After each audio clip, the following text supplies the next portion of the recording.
Hey guys, comment allez-vous et bienvenue dans cette nouvelle édition de In the Head of Your Gist qui est une reprise. Bonne année 2019 et je tenais quand même à m'excuser humblement pour ce blackout qui s'est installé entre vous et moi. C'était indépendant de ma volonté, mais grâce à votre soutien, à vos messages, une équipe a été constituée et je vous remercie du fond du cœur pour ce grand retour. Vous avez remarqué entre-temps qu'on a une rubrique qui s'intitule Une série et un film qui parle de la critique. Maintenant, In the Head of Your Gist aura une autre rubrique qui va s'intituler IT2H, clin d'œil à Bantu Dad, parce que ça va seulement parler uniquement de l'actualité cinématographique, série et peut-être de l'art camerounais. Alors, tout ce que je peux vous dire, c'est merci du fond du cœur, comme je vous l'ai dit tout à l'heure. Installez-vous parce que maintenant, IT2H, c'est de retour. Nous allons commencer avec l'actualité des séries. Et bien, c'est un clap de fin pour Arrow.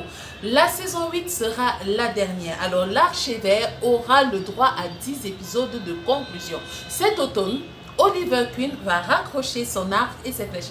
Arrow, la série Arrow, qui est une série phare du DC Universe et de la chaîne CW depuis près d'une décennie, prendra fin cette année après une saison 8.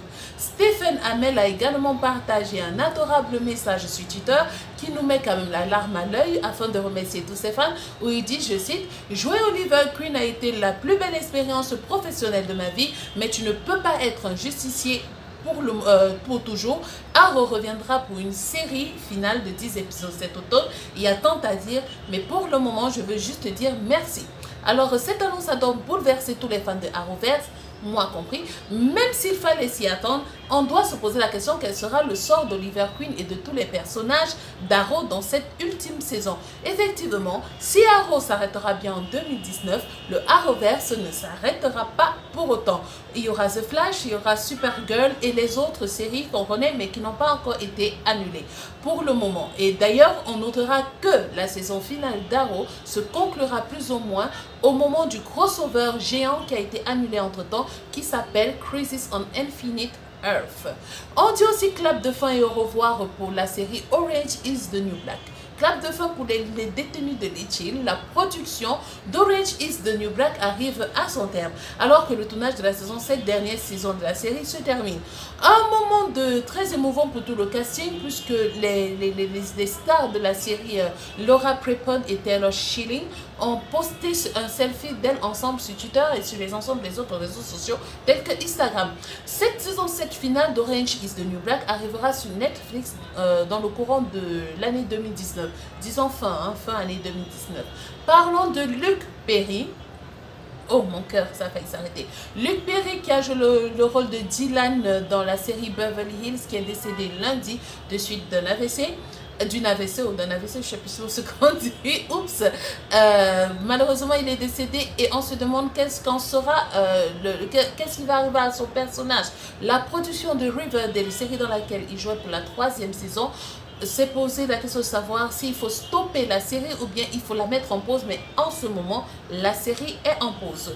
Le 14e épisode de Riverdale doit être diffusé mercredi soir aux États-Unis.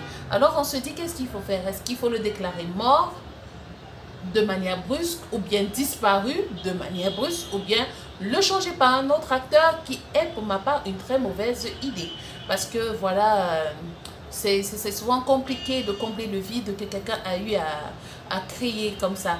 Donc Riverdale, ça sera la série que je vais critiquer lundi pour la rubrique Une série, un film. Alors on a encore en pleine attente et on se dit ben voilà, on attend, on va voir ce que ça va donner. Et c'est tout pour l'actualité série US. DC Universe, Suicide Squad. Idris Elba est pressenti pour remplacer Will Smith dans le rôle de Deadshot. Pour moi, c'est une très mauvaise nouvelle. Après l'abandon de Will Smith, dont l'emploi du temps était trop chargé, le rôle de Deadshot dans Suicide Squad devrait être repris par Idris Elba, qui serait déjà en négociation avec la Warner.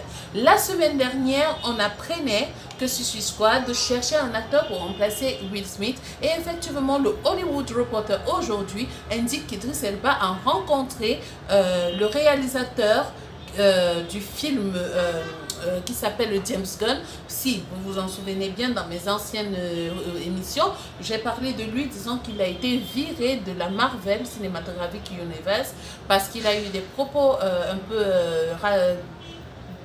peu durs sur Twitter et c'est ressorti et on l'a viré, ce qui a mis fin à la réalisation des Gardiens de la Galaxie qui devait sortir avant Captain Marvel. Mais bon, vendredi, l'acteur a rencontré le réalisateur et les négociations ont été immédiatement engagées avec le studio.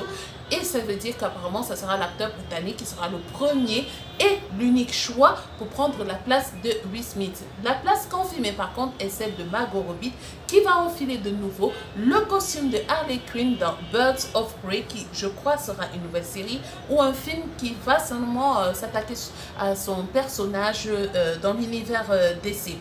On a encore quoi du côté de Suicide Squad? Eh bien non.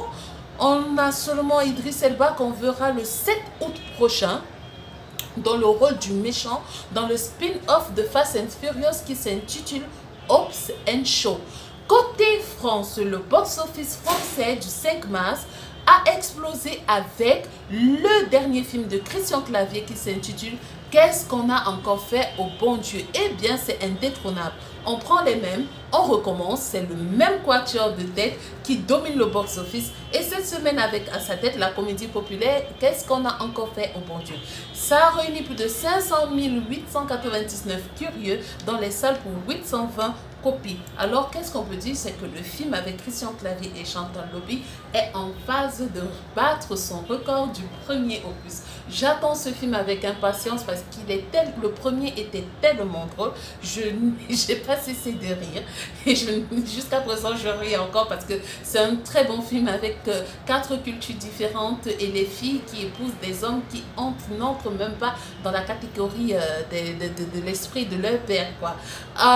Continuons avec les Oscars. Ben oui, les Oscars sont passés et moi j'étais carrément contente parce que des films que j'ai vus, que j'ai critiqués, ont quand même eu des Oscars. Je n'ai pas vu Roma et Green Book. Je crois que je vais regarder Green Book la semaine prochaine pour vous en faire une critique. Mais on ne sait jamais.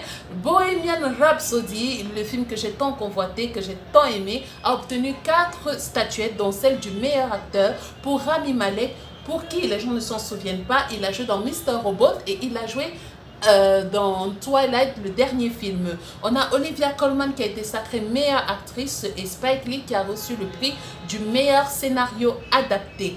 Alors, qu'est-ce qu'on peut dire? C'est l'année de tous les records pour les Afro-Américains. On a 7 artistes afro-américains qui ont été récompensés dans 6 catégories.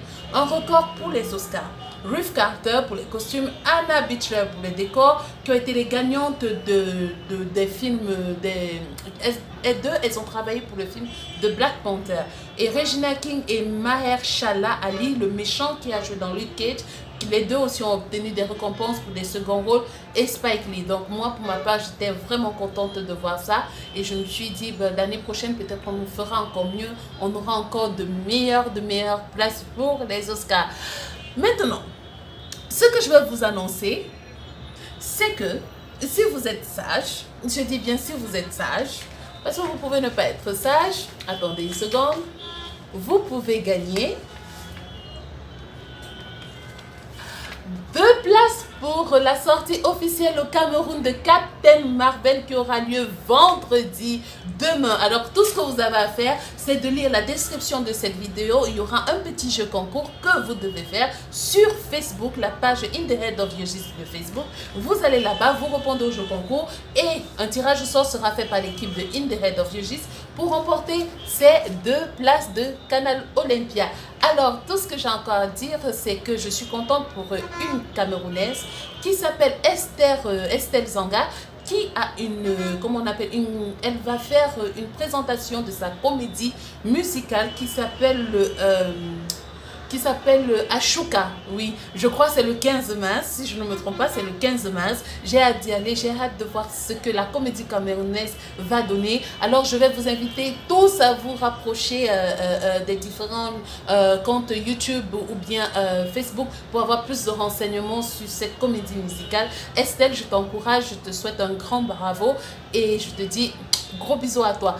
Et pour vous, je vous souhaite une très belle fin de soirée, parce que c'est la soirée qui commence. Je vous souhaite une très belle fin de soirée. Et j'espère qu'on se retrouvera la semaine prochaine pour une nouvelle édition de IT2H dans In the Head of Your Gist. En attendant, tout ce que vous avez à faire, c'est de vous abonner là quelque part, de cliquer sur la petite cloche pour avoir la notification, de liker, de commenter et surtout de partager. Les gars, je vous aime très bien, mais je dois partir. Allez, ciao, bye bye, sayonara.